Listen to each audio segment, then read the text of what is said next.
যেহেতু অসুস্থ স্বামীটা খেতে চেয়েছে, সেটা তো আমাকে দিতেই হবে। এই পৃথিবীতে এমন কোনো নারী নেই যে তার স্বামীর পছন্দের খাবার সে রান্না করতে ভালোবাসে না। হাজারো কষ্ট দুঃখের মধ্যে থেকেও হাসি মুখে থাকার কারণটাই হচ্ছে আমার স্বামী। ভিডিওটি লাইক শেয়ার করে পাশে থাকবেন।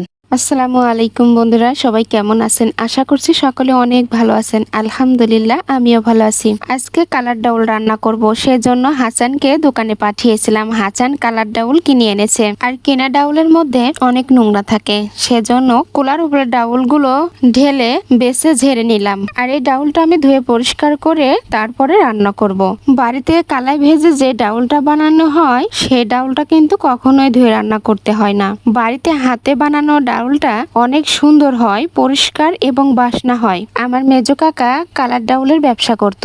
আমার মেজো মা কালাই ভেজে ডাউল বানায়, সেই ডাউলটাই আমার কাকা নিয়ে যায় বিক্রি করত। ছোটবেলায় খেলতে খেলতে মেজো কাকার বাড়িতে যেতাম, যে দেখতাম কালাই ভাজছে, কালাই ভেজে ডাউল বানাচ্ছে। আর ওই ডাউলের বাসনাটা অনেক ভালো লাগতো।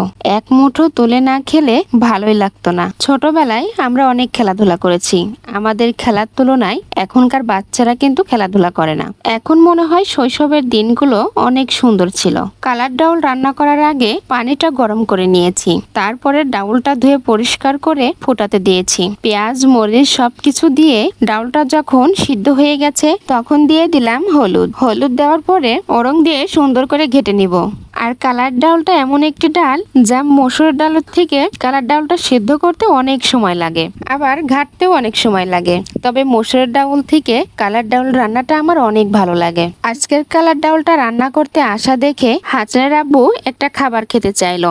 আর সেটা হলো, বলতেছে অনেক দিন ঘন্ট ডাল খাওয়া হয় না, আমার জন্য একটু ঘন্ট ডাল তুলে রেখো। আসলে সত্য কথা বলেছে, অনেক দিন হলো ঘন্ট ডাল খাওয়া হয় না, শুধু ডাউলটা রান্না করেই খাওয়া হয়। তো যেই কথা সেই কাজ, আমি বাটিতে অল্প করে ডাউল ঘন্ট তুলে রাখলাম। তারপরে দিয়ে দিলাম আলাদাভাবে যে গরম পানিটা করে রেখেছিলাম, সেটা ডাউলের মধ্যে দিয়ে দিলাম। তারপরে দিয়ে দিলাম তেল। আর তেলটা গরম হতেই দিয়ে দিলাম পেঁয়াজ কুচি। পেঁয়াজ কুচিটা যখন হালকা একটু লাল হয়ে গেছে, তখন দিয়ে দিলাম কিছু জিরা। তেলে দেওয়া ভাজনাটা অল্প একটু তুলে নিলাম। তুলে নিয়ে যে ঘাটা ডালটা আমি তুলে রেখেছিলাম, সেটার উপরে দিয়ে দিলাম। যেহেতু অসুস্থ স্বামীটা খেতে চেয়েছে, সেটা তো আমাকে দিতেই হবে। এই পৃথিবীতে এমন কোনো নারী নেই যে তার স্বামীর পছন্দের খাবার সে রান্না করতে ভালোবাসে না। হাজারো কষ্ট দুঃখের মধ্যে থেকেও হাসি মুখে থাকার কারণটাই হচ্ছে আমার স্বামী। স্বামী মানুষটা একজন স্ত্রীর জীবনে কতটা যে মূল্যবান, পাশে না থাকার অনুভব করলেই সেটা বোঝা যায়। আমার ডাউল রান্নাটা দেখতে কেমন হলো,